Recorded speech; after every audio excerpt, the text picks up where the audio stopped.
नमस्कार मंडळी. ह्या वर्षी पावसाळा खूप लवकरच चालू झाला आणि पावसाळा एकदा चालू झाला की रानभाज्यांचा सीझन येतो. म्हणजे आपल्याला वेगवेगळ्या प्रकारच्या रानभाज्या भेटतात. तर तशीच एक रानभाजी मी आज तुम्हाला दाखवणार आहे. बघायला या.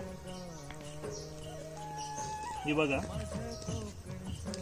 अशी इथून इकडे खाली जमिनीमध्ये कंद असतो आणि अशी भाजी वरती येते. आता ही फुलली आहे. जेव्हा हिचं कळी असते ना, म्हणजे कळू आपण म्हणतो, फुलायला येते ना, तेव्हा हिला खूप उग्र वास असतो. तर हिला ना आम्ही लोथडा म्हणतो किंवा मग शेवळे पण म्हणतात. मार्केटमध्ये विकायला असते आणि खूप सुंदर भाजी लागते.